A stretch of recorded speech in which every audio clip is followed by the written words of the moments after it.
Now, mass hysteria is something that has been studied and talked about in the past. There have been many cases of that happening throughout human history, as well as American history, to an extent. So, let's dive in something that I kind of been meaning to really cover, that I kind of alluded to in my Goonergate video. Let's dive into the madness and sadness that was the 80s Satanic Panic, as well as asking the question, have we Christians have learned anything from it? I'm not judging. People are naturally afraid of terrorists like Al-Qaeda, or catching the gayness, or illegal immigrants, or the Jews. I'm afraid of monkeys gaining sentience or becoming carriers of a global outbreak of rage virus. And the gayness. And take it from me, many of those fears are just plain stupid and irrational. For instance, I myself was a victim of profiling for many years, feared and ostracized by my peers at school because I also belonged to a group of people well known for being dangerous psychopathic cultists, who practice blood sacrifice and satanic rituals, a rotten core festering in the heart of religious conservative America. Nerds! The most dangerous enemy of all, infesting every strata of American society, not easily profiled by race or social class. Nerds could be anywhere, meeting in secret and practicing their black masses by playing the most evil, diabolical, unholy game ever created. No, not that one. I'm talking about Dungeons and Dragons, Satan's game. I used to play it all the time at lunch in high school, and the big rumor floating around about me was that I was a Satanist. And when most of my game books had demons on the cover and I was playing with magic cards that had pentagrams on them, well, it didn't really help my case. At one point, I actually got suspended for gambling, and they threatened to expel me if I ever brought my D&D books again, so me and the rest of the group had to play in secret. The other rumor going on about me was that I was gay because I was in drama club, so I was a gay Satanist. I was just positively evil. Now, there has been a good deal of coverage, videos, essays, documentaries, books, as well as even specials and tie-ins to certain shows, like Stranger Things, for example, that have pretty much covered the panic in multiple angles, frameworks, and multiple perspectives, right? Many people have grown up around this time noticing the insanity and the stupidity around it all.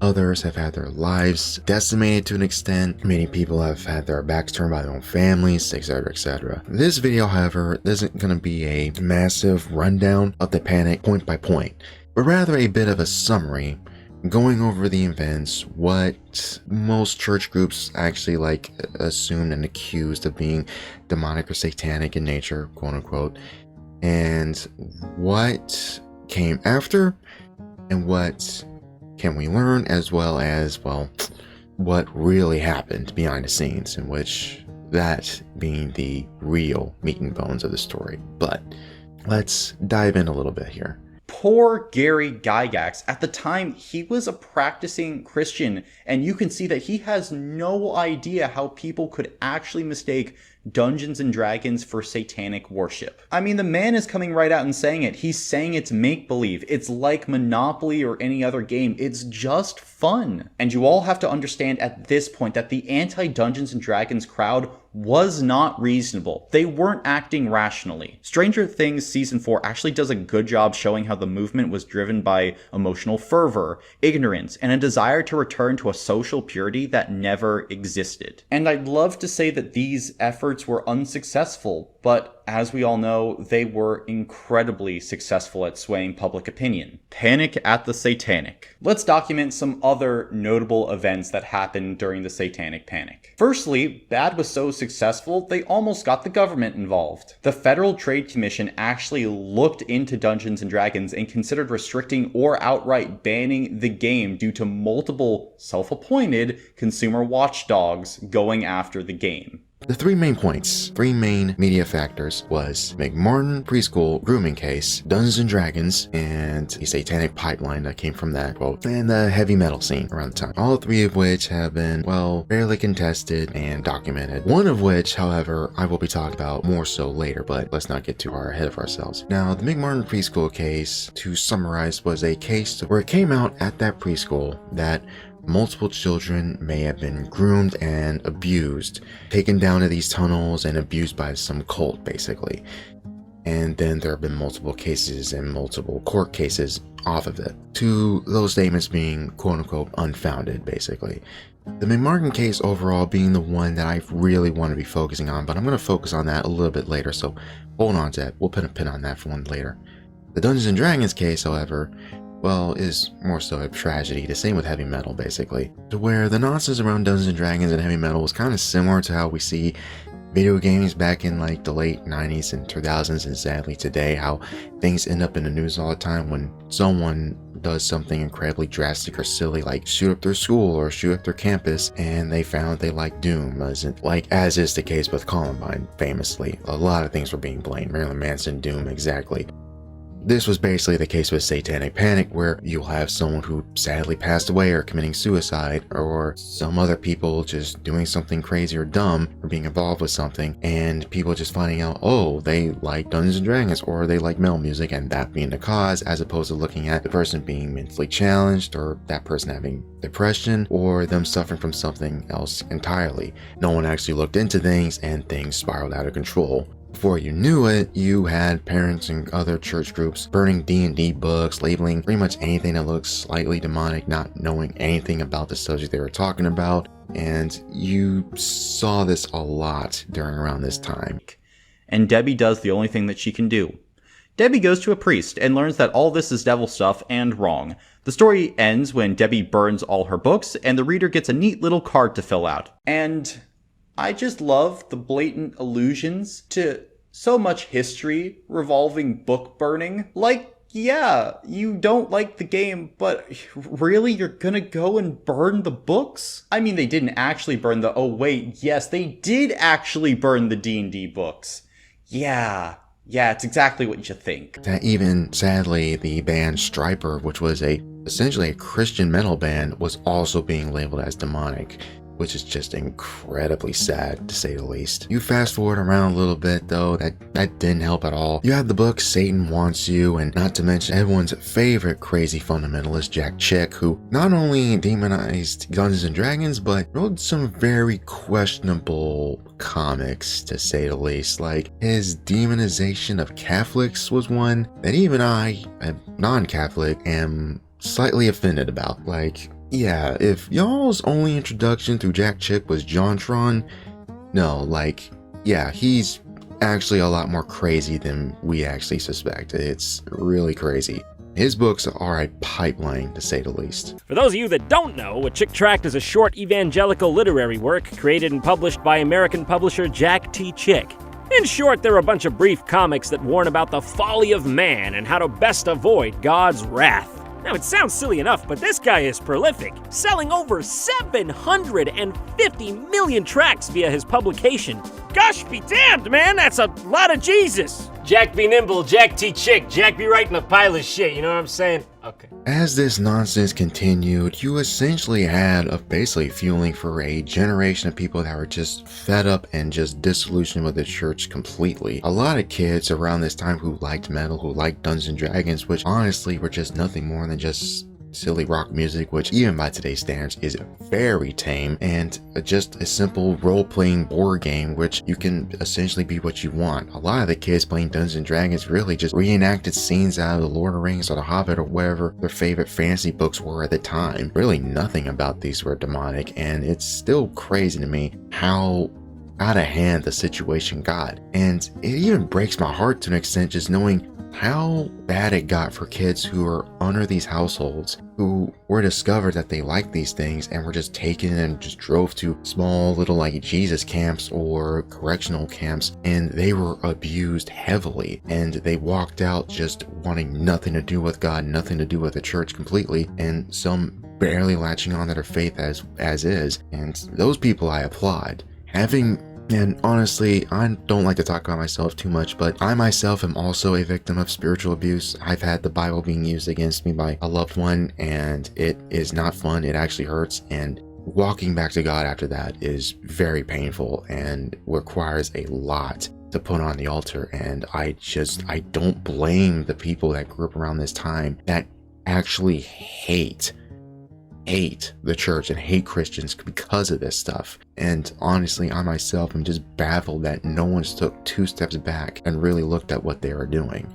Fast forward to the 90s, and you have essentially MTV generation just being fed up with all of it. And to even put more icing on the cake, around the 80s, around this time, there was a bunch of abuse going around in the church and famously, sadly, the Catholic Church, as that came out many years later, and how a bunch of Catholic priests were abusing little kids, little boys, and it was all being covered up. No one did anything or said anything. No one was cast out of the church and casted to the authorities as they were supposed to. They just moved them to another location, which is just disgusting to say the least. Then add on top of that the new atheist movement that was somewhat rising in the late 90s, early 2000s, and that grew massively in popularity around or after 9/11, and well, it's no wonder how it got so popular and strong. Like I said in my Goonergate video, the Satanic Panic and the surrounding incidents around it really is, like, I would say, the patient zero, or at least a massive fundamental building block to a lot of the people turning atheist. A lot of people, a lot of members within the new atheist movement came from fundamentalist households. And like I said in that video, fundamentalism and legalism, for lack of a better term, is essentially what leads people to atheism. Fundamentalism and the dogma around it doesn't lead people to God, it leads people away from God. It's frustrating seeing that. And had history turned out differently, more than likely Christianity would have died out of the West completely. Luckily, Gen Z and some millennials have actually turned that around. Church activity has actually gone up, and a lot of people are actually flocking to the church. And even those who are from Protestant or semi-Protestant households have actually gone to Catholicism or Orthodoxy, and they're seeing a massive uptick in the church. So this isn't so much a bad story, rather. So to circle back a little bit to the McMartin preschool case, you remember how that one may have been a little unfounded? Yeah, no, that was founded. Children were actually being abused. There actually were tunnels tied to an actual real satanic cult, the Finders Cult, a cult tied to the CIA. Record Gunnarsson almost became the FBI director, and he blew up like the things like the Franklin scandal, and he's been and the Finders and the Finders Club, cult, which was huge. Yeah, which where the CIA was caught trafficking. You know, the Finders is a cult that was caught trafficking children, and the CIA squashed the Florida. And then Gunnarsson got it raided in D.C. and found a whole CIA facility with the snuff films, everything. Telex machine. And so he told me about all this, and I thought he was crazy. Yeah. Now, this is not a conspiracy theory. This is not nonsense. This is not me talking about psychic vampires and all that other stuff. This is declassified government documents that are proven. The type of stuff that a lot of people like Alex Jones and others have been talking about for years that we've laughed about. Now, it's not funny anymore.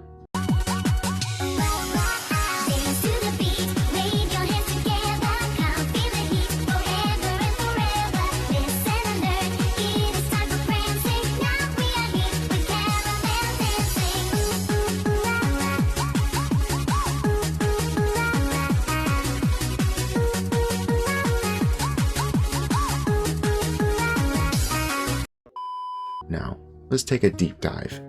The Finders Cult being a cult that essentially that has abused children throughout, and the McMartin case being an example of a case where people were actually looking into things, then they were deterred away immediately. Anytime the FBI tried to look into things, they were deterred immediately. Why? Because the CIA were backing the Finders Cult because they have members in. Why is that the case? Because they needed a good supply of child pornography so they can blackmail communists and other politicians within our own government, basically. Pretty interesting, to say the least, regarding recent times and recent revelations, but I digress. This video isn't about that incident, but rather incidents that led to the Satanic Panic in the 80s. So it's very interesting and very funny on how once people found something and looked into it, they were deterred immediately and a bunch of nonsense came out, and before you knew it, everything was labeled demonic and satanic, and people forgot what the actual cause of the hysteria to be altogether. Isn't that interesting? Isn't that interesting? That kind of reminds me of something.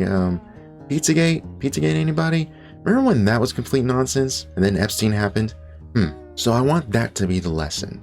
I want that to be the lesson in this video. Do not believe everything people tell you. Just because someone says something's bad, just because someone says something, doesn't mean you have to believe it. And that especially goes with faith YouTube. It's very apparent that no one has learned anything from this era at all. And it's crazy to me how no one does. Especially with the amount of AI channels just running rampant throughout, saying incredibly insane things like, if you smell this, there's a witch there, or if you do these things, you're summoning demons. And they're talking about things not like tarot cards or Ouija boards or anything like that. They're talking about putting brooms on doors, or not clean a house properly, or leaving something out to dry in the wrong way. I'm dead serious. Like, I guarantee you those things are run by either federal agents or people trying to have a laugh. And it's sad to see the amount of people who unironically believe this nonsense. It's stupid. People, have some discernment and think for yourselves. The reason why the 80s panic happened to begin with was because no one thought and no one took 2 steps and actually thought twice of what they were doing. It was all ran by a bunch of people who were trying to make money, trying to get popular, and people trying to push people away from the actual truth. And clearly, like I said before, have we actually learned? Nope. People still unironically believe Dungeons & Dragons is demonic. You think it's just a game, but what kind of game involves summoning demons, casting spells, and opening portals to other worlds? Games like Dungeons and Dragons and horror movies that glorify the occult aren't just fun, they're spiritual gateways. I used to play some of these games before I was saved, and they're straight up demonic. So yeah, I'm gonna end my little stance on there. I did my best to talk about this subject, and I didn't want to linger on it too long. So yeah, hope you guys take care. And next video, I'm gonna talk about something that I've been meaning to talk about, and something I see on FaithTube has not been talked about in the level of nuance that I've been wanting to. So yeah, next one's gonna be a doozy, and I wonder who's gonna react, rather. But yeah.